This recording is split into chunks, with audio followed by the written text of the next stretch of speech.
Kırgızstanda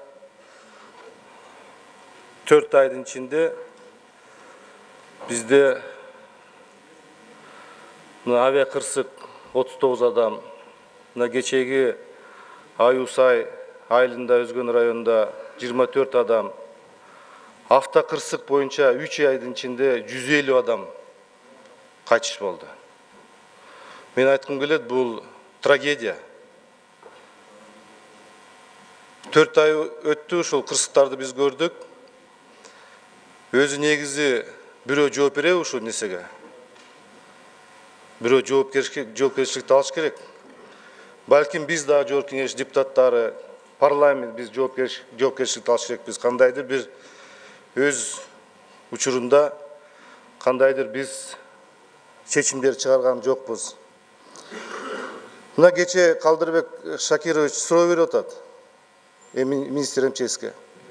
Көгөр дарыясында içindегі шағылды нукту ар кандай кылып атышат, ушуну көзөмөлгө албайсыңар десе, жообун карап койгула.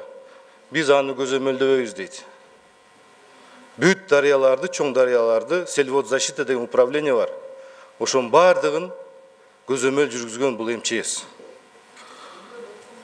Мен сиздерге мыйзам, кайсы мыйзам иштейт? Жарандык коргон жөндө мыйзам менен иштейт. Биринчи беренеде жазылып турат, так эле. Өзгөчө кырдаалдар жоюу менен эмес, өзгөчө кырдаалдарда алдын алуу да жумуштар кылат. Адамдын өмүрүн жана ден соолугун сактап деген түздөн түз милдети турат.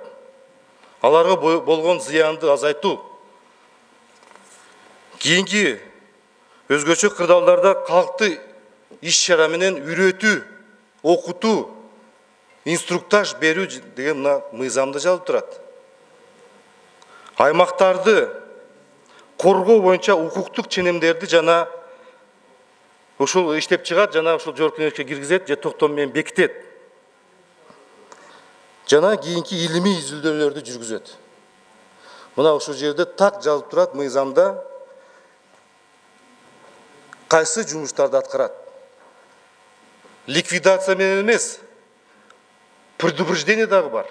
Орусча айткандай, алдын алуу боюнча иштер эч кандай болгон эмес.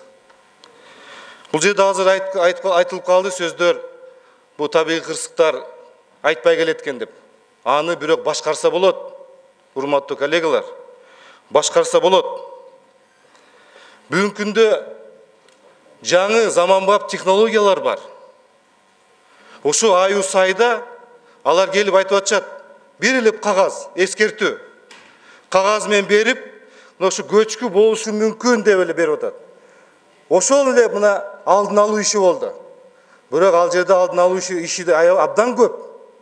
Көчкү болгондон кийин, жер көчкү болгондон кийин аны изилдейт. Аны алдын алуу жардырат.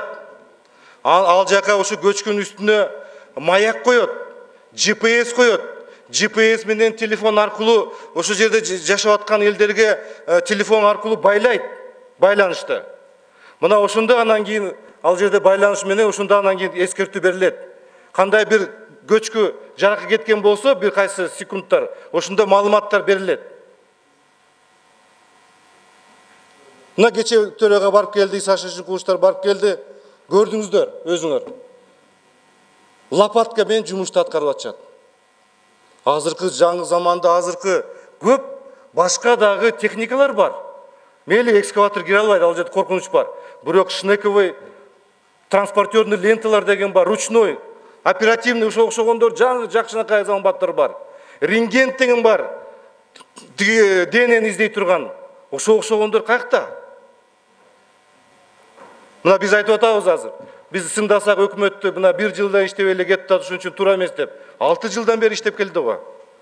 Ошон үчүн мен айтат элем, бул жерден эч кандай мындай мыйзам чегинде иш жүргүзгөн эмес. Мына кечеги биз телевизордон карадык, анан кийин интернеттен карап чыктык. Мына Артыкбай Камчиев деген аттуу ошо жерде жаран айтып атат. Мен эртемен чыктым, малды аркандатып кайра келсем көчкү жылып кеттир дейт. Үйгө кирдим, 1 мүнөт 2 мүнөт жаткандан кийин кайра чыктым дейт, артыман көчкү келди. Бул эмне деген? Бул деген ушул жер калк менен эч кандай инструктаж болгон жок. Ал өзү көрдү, кирди, эмне үчүн чыкты? Кайра көчкү көрөйүн деп көргөн. Бирок айта албайт аны. Анткени анын ичиндеги күнөө болуп атат. Ошуна кирип ойготуп, тургула ушунда көчкү жакка кеттир. Ошон үчүн айта албайт. Бирок ал көрдү.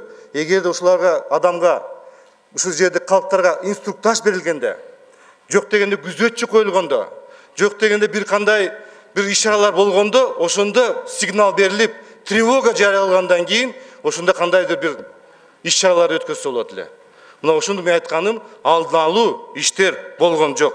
Буну биз айта алабыз. Урматтуу коллегалар, мен сиздерге мындай маалымат ретинде айтып коеюн. Кыргызстанда бизде табигый кырсыктар кайсы жерде? Эң негизги коркунучтар кайсы жерде? Бул Лейлекте сел боюнча коркунучтар Кадамжай районунда, Нокатта, Алайда, Өзгөндө, Сузакта, Базаркулон, анан Аксыда. Эң көбүнчө ал жерде жер көчкү коркунучтар бар. Алардын мезгили качан? Кар көчкү мына мисалы марттан башталат. Жер көчкүлөр апрель айында болот.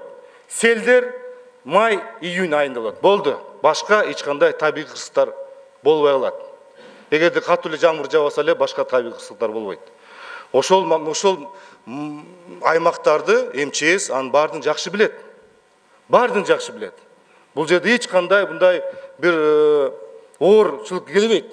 4000 жумушчу колунда иштеп аткан министерствода тиги кызматкерлер бар. Ошонун баардыгын колдонсо болот эле деп айтабыз. Урматтуу коллегалар, мына сиздерге мен айтып кеттим. Бул жерден саясат деген мен эки жума мурда деле айткам, саясат жоктугунан.